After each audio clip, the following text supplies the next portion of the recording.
So it's been about a week since Ford dropped the S650 on us, and that was just one heck of a day. I mean, there were pictures that somehow got released early. Everybody kind of saw what it looked like. We all thought we had the answers.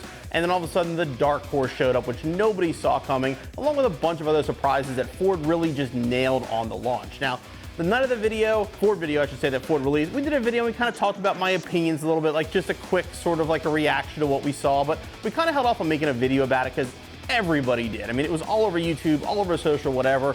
So we decided, you know what, wait a little bit, wait a week. Let's see how the Mustang enthusiasts, the community is responding to the car, and then kind of go back and talk about it a little bit. Now, obviously the dark horse is the one everybody's excited about, but let's start with the EcoBoost and the GT. We got a ton of new color options, new interior options. Basically the engine will be similar. It is the Gen 4 Coyote. We saw the dual throttle body inlet, and of course they're saying at least 480 horsepower, which is great. And then the dark horse takes it up to 500 horsepower. But let's talk about the styling. I mean, if you go on social media, you're gonna see it. It looks like enter whatever you want here. Camaro, two-door Charger, whatever your taste is. Everyone's saying it kind of looks like that. Well, it's a pony car. Pony cars have short deck, long hood. There's only so much you can do with that style of a car. But if you really look at them, there's not that much in common. I mean, maybe a marker light and some angles here, but like for the Camaro, I mean, the new S650 grille, large top grille, much smaller lower grille. The Camaro is like the exact opposite. So they don't look anything alike. It's like, yeah, you know, you're talking about a similar wheelbase, and again, that short deck, long hood. There's gonna be a lot of things in common, but if you really look at them, you're not gonna see that car on the street and be like, is it a Camaro? Is it a Mustang? I can't tell. That's not gonna happen on the street. Before we even get into the cars, there's one thing we should all be excited about, and that's that they still have V8 internal combustion engines. I mean, look at the competition. Camaro 2024, gone, not even there.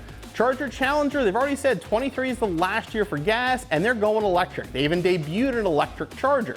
So we still have internal combustion engines from Ford, and even if you're not a huge fan of the styling, that's a win, because we have the option to buy that V8 GT that we want, or even an EcoBoost if that's your speed, but you still have those options.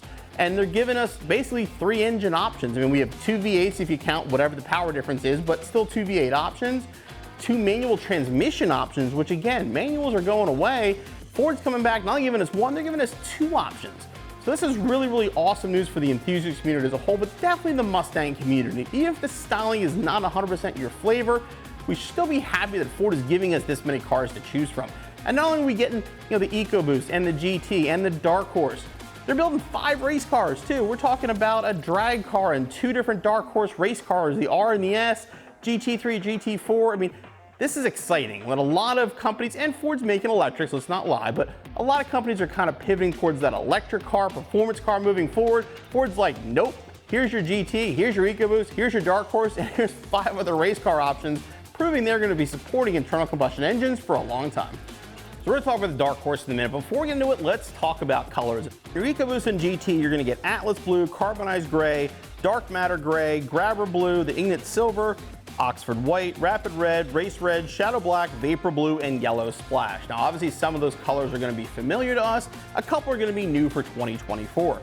On the Dark Horse, all those colors are available except for the Silver, the Rapid Red, or the Yellow. Now, Rapid, honestly, I think would probably look pretty hot on the Dark Horse, but we still have the Race Red if you're a fan of race.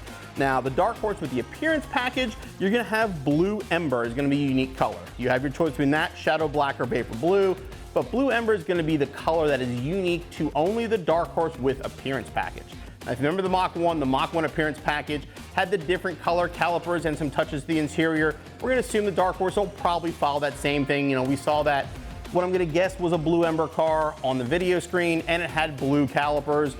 The interior of that is also going to be black with some dark blue highlights, which is pretty cool.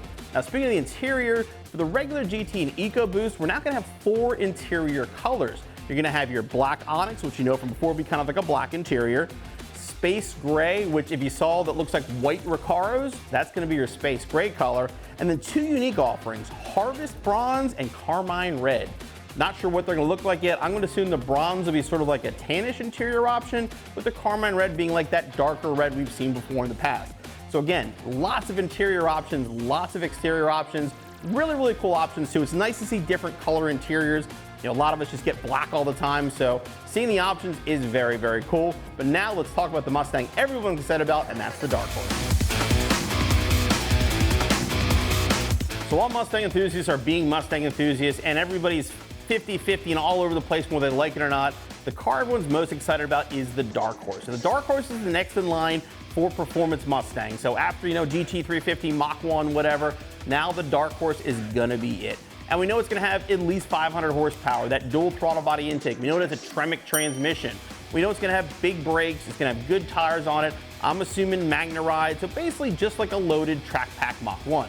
Now, the styling is definitely unique. I mean, these are brand new badges we've never seen before. I think they look kind of cool. It's a little bit different. It might take some getting used to, but I think Ford did a good job. The front bumper I like. I'm not sure about the gray plastic look under the headlights. I think on some colors that's gonna look really, really good. Some colors, maybe not so much. But overall, I think the styling of Dark Horse, it's that aggressive look that people are gonna want. It looks like a sporty car, it looks like a track car, and I think when it comes out, that's gonna be the hottest one that people are gonna want. Now, watching Ford's video back a couple times, there were a couple cool things I noticed about the S650, and we'll have plenty of time to find out what is true and what isn't. One thing I did like, though, is that car that had that space gray interior. I love the Recaros in that color.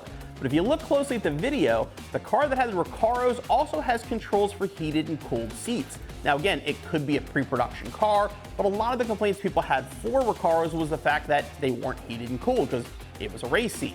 But, you know, they use them in a lot of higher end cars now, and Recaro does make heated and cooled options, so it might be time that we finally see that in a Mustang. Another cool thing was the tire monitors.